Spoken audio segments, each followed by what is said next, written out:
Coming up now on 609, 72 degrees here at the KPEL studios. It is Tuesday morning, May 12th, so wake up. I got to go to work today. So get some coffee, get ready to go. All right, so we're changing things up a little bit this morning. We're going to do this a little hour earlier this morning. Louisiana State Police Troop I spokesman Brooks David joining us in studio this morning. So if you have questions for him and you'd like to ask something or talk about one of your traffic pet peeves or whatnot, you can let us know at 232-1542. 232-1542.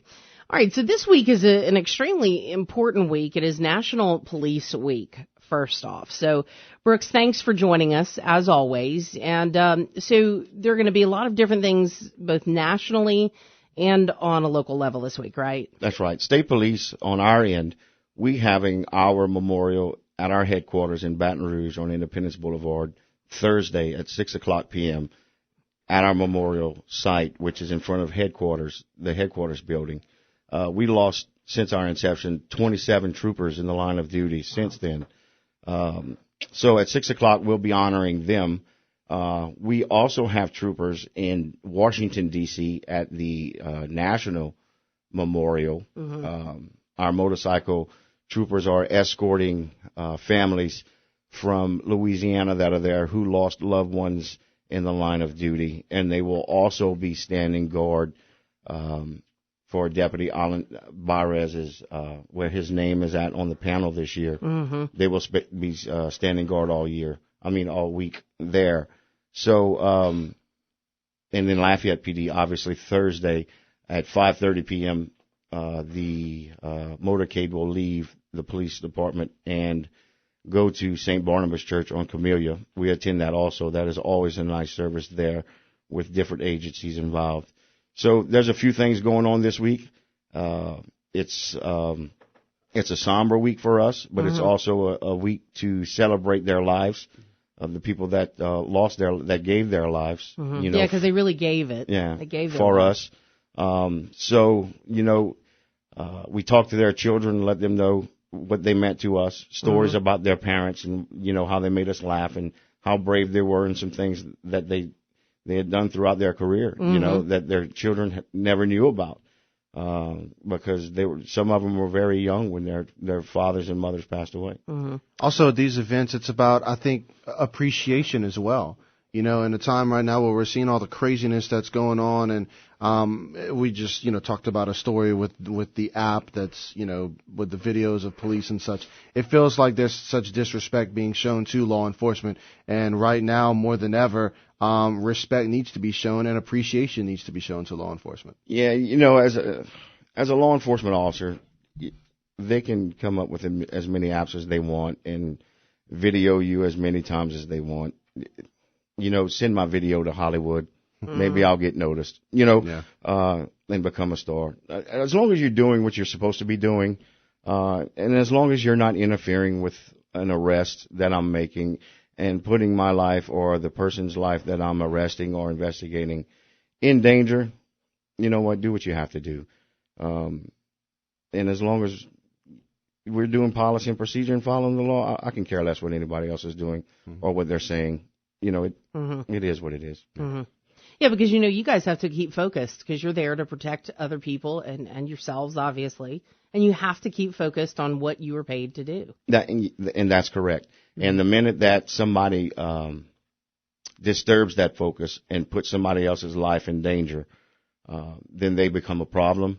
Mm-hmm. And then they need to be arrested. Yeah. And I think that's what people forget. I think it's so easy to forget because sometimes you have these people, it's the public's right to know, it's this or that. Okay, yeah, I think people get that. But at the same time, are you thinking this through? Are you thinking, gee, maybe I am going to get in the way and what my actions do end up costing someone their life? Yeah, and, some people don't think. And that's the problem. But us as professionals, we have to do our job. Sure. So, as long as we do what we're supposed to do and follow the law, follow your department's policy and procedures, you'll never have a problem. Mm-hmm. So just let the public, the good people are out there and see what's going on. Yeah. You'll always have the people that want to start problems or,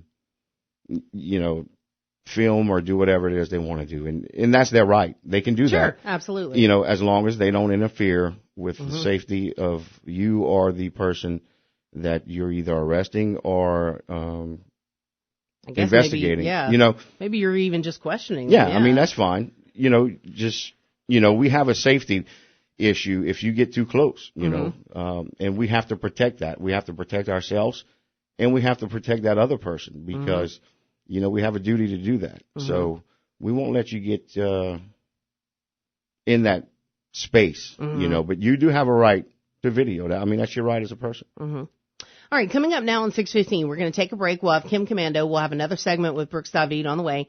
And if you have questions, 232-1542, 232-1542. We're going to talk about my pet peeve coming up, which is I'm 150 when I drive down the road, and I get it, and people see me and they giggle. But so what do you do when you're just going a short distance, but somebody wants to ride your bumper?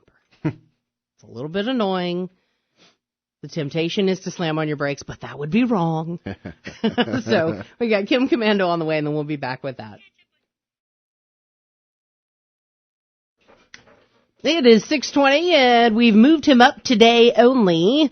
Louisiana State Police Troop I spokesman Brooks David joining us in studio. So this is going to be the final segment. If you have a question for him, you would need to call now, 232-1542. All right, so I know everybody teases me because I'm like 150 years old when driving my car. I don't keep my hands at 10 and 2, but sometimes I kind of hunch over and I get really close to the steering wheel. But I actually do the speed limit, and people kind of, well, why don't you keep up with the flow of traffic? Because I'm like, I just don't want a ticket. But it never fails that I am always the one doing the speed limit, and people are always riding my bumper. So I know you can't slam on the brakes because then people get hurt and all that kind of stuff. But sometimes you're on like a single lane each way, so you can't really move out of the way for a person. Any suggestions, Trooper, on what the good thing would be to do? Just ignore them? I don't know. That's, in most cases, that's all you can do. Yeah. You're doing what is correct. So, I mean, just stay there. You don't want to speed up and the possibility of you having a blowout and you crash, or there's a trooper or a police officer up the road and you speed up. And then there you are on the side of the road with the how am I going to explain that? Well, because that person behind you, they're not going to pay you a ticket if you get caught. And there he goes passing by, and he goes scot-free. So, if a trooper sees some aggressive driving and he's close, following too close, he'll be stopped. When it's safe to do so, then you can move over or he can pass you or whatever. Like I said last week, people need to leave earlier and understand that traffic around this area is thick at times, and you're not going to get to your destination in 15 minutes if it takes you 30 minutes to get to work. Yeah, I know, right? We all adults, we know we have to wake up at a certain time and leave at a certain time to get there on time. Okay, so just stay in my lane, do what I'm supposed to be doing. That's right. The minute I put the Leadfoot Lee on, I'm going to be in trouble because that used to be my nickname years ago. Leadfoot Lee? And then I kind of grew up. And I was like, gee, maybe I should try the speed limit. And it works out so much better for me now. They're cheaper like that. All right. Well, so that's a good piece of advice.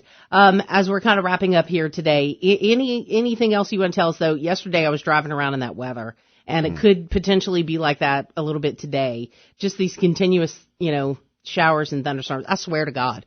The minute it starts raining, I think people are like, ooh, let's drive fast. And let's leave our lights off, too, yeah. Yeah. For some reason, when people wake up and it's raining, it's easier.